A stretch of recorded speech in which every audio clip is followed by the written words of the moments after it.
Hi everyone, this is just a very quick PowerPoint that goes over the annotated bibliography. In the previous weeks, you will have looked at student examples of work that have been made available to you. Those include, if you remember, the annotated bibliography, the student essay plan, the essay draft, and then the final draft. So please do take a look at those examples again. They're available for you again this week. Okay, so what is an annotated bibliography? In some documentation styles, and we use APA at the college, we refer to the last page at the back of a report or an essay as the reference page. Okay, now that includes only the works that you have used in your writing as part of your research. Okay, so the only ones you're directly referring to. Yet in some styles, some documentation styles, they use bibliographies, and bibliographies show all the works that have been read and considered in the process of research.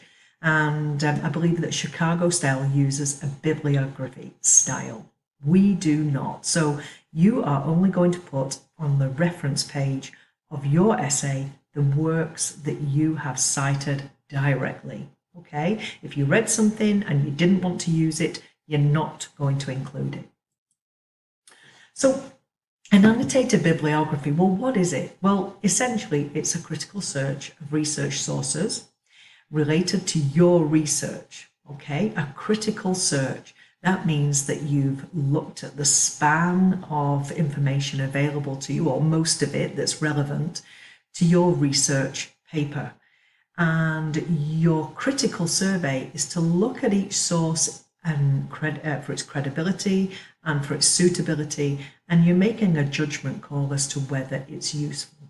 Okay, it's a way to organize the research that you've conducted. So imagine that you're writing a paper that may be 100 pages and it has hundreds of research sources. It's a way of organizing those sources in a format that you can easily group things together, okay? And it's a way of really keeping track of the research that you've done, so it's a good organizational tool.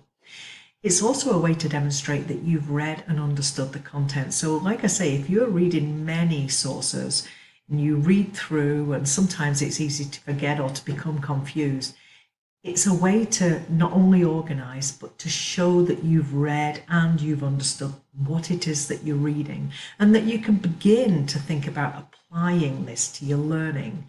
So the process of reading, taking notes, and then writing short summaries is a way to really understand the content. So each source that you use as part of your annotated bibliography is going to include a short, concise paragraph that summarizes essentially the thesis and the key points. Okay, so we'll look at this in a bit more detail.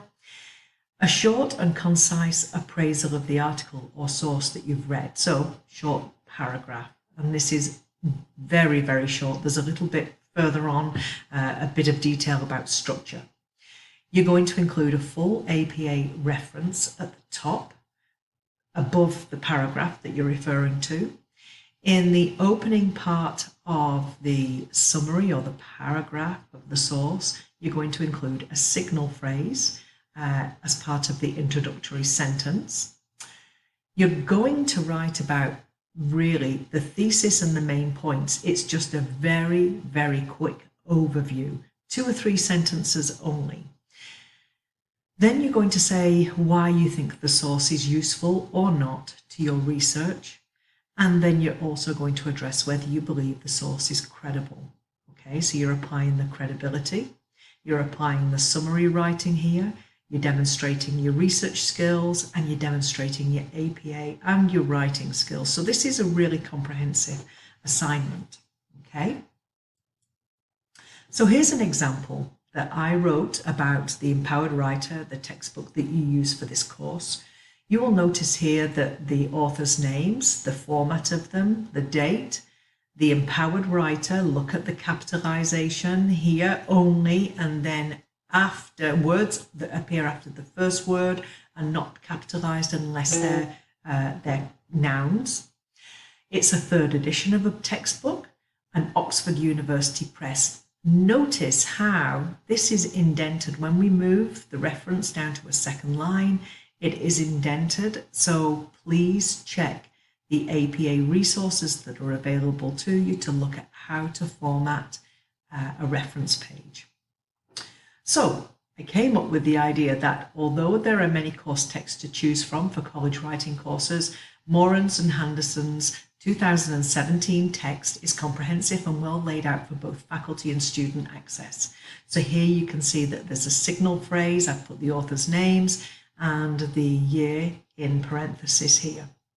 Covering the usual range of topics from writing for academic audiences, researching, essay writing and grammar, this text does not provide a section on presentation technique, which leaves a gap in the fundamental writing course content. However, what it lacks in omission, it makes up for in good descriptive content and guided learning activities.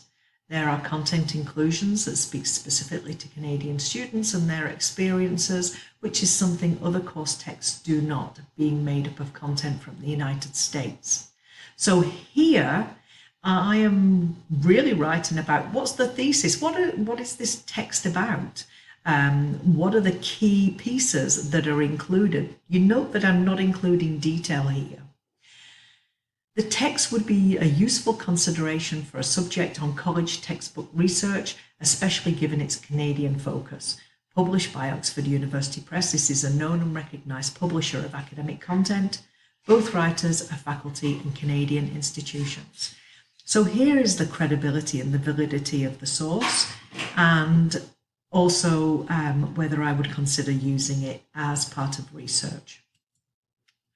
So what you need to do in terms of practicing your skills is think about your paraphrasing and summarizing. So go back to, I think it was in week 2, we looked at this.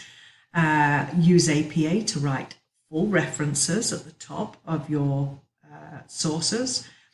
Use in-text citations in terms of the signal phrasing that you're going to use. And you're going to include a cover page and a reference page in full APA format. So even though you're giving me the full reference at the top of each source in your annotated bibliography, I do want to see you create a full APA reference page. And again, you're going to have to look at the resources, but I want to see that you can organize that information. Okay? Have a look at the student examples in the week 6 content folder for the annotated bibliographies and refer to the resources that have been provided to you for APA. This is something that you've been building up slowly over the past weeks with, small light touch activities and direction to have a look at the resources and doing the library orientation tour. So this is not familiar to you, but what I am asking you to do is now to begin to put things into practice. Okay, so I wish you all the very best, good luck, and I look forward to marking your annotated bibliographies.